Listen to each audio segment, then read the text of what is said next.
How about Wiley? Will you come out? Is Ginny out? Where's Ginny Mack? Where's Glenn? Are they there?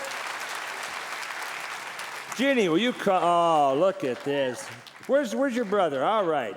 Find a mic.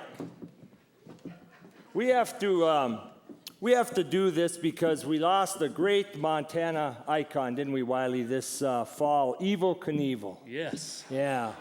They put him to rest at the Butte Civic Center, Wiley, in 1978. Were you born yet, Jenny? I don't think so.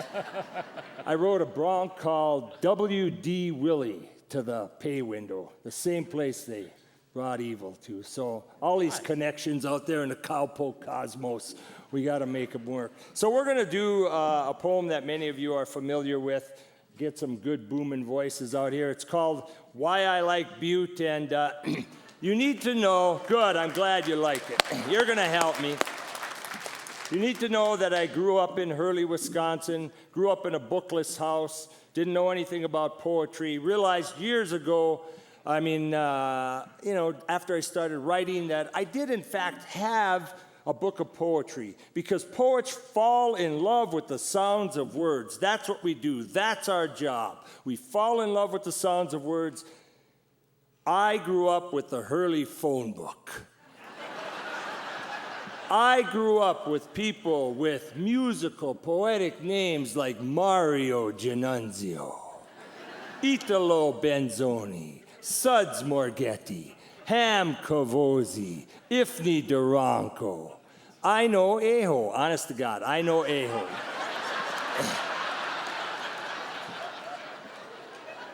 And so I moved to Montana, and I'm missing home, and I meet this guy from Butte on the rodeo circuit. He's a bull rider. His name is Tudo Stagnoli. I knew I had found home away from home. Tudo Stagnoli. So, my dad was an iron ore miner, worked the iron ore mines a mile down into the earth, and I think that's all you need to know. Butte's a mining town. So, Wiley knows the drill. When we get to the refrain, it is, Wiley, Butte. Can you follow that? You got it, Jenny? You got it, Glenn? Okay. Why I like Butte. From the Gogebic Iron Range, shaking ground in Ojibwe, across open range of the Plains Indian turned cowboy. From dad riding the cage for 8-hour pick and shovel, double jack and blast shifts, 36 levels below surface in the Montreal Stopes, to me winning more than his monthly wage for 8-second buck and horse rides, aboard Spitfire and Coors Light in Butte, America, I know my true home is where ethnic hearts of blue-collar folk mine and smelt hot blood from veins, then pour it into their arteries like molten ore.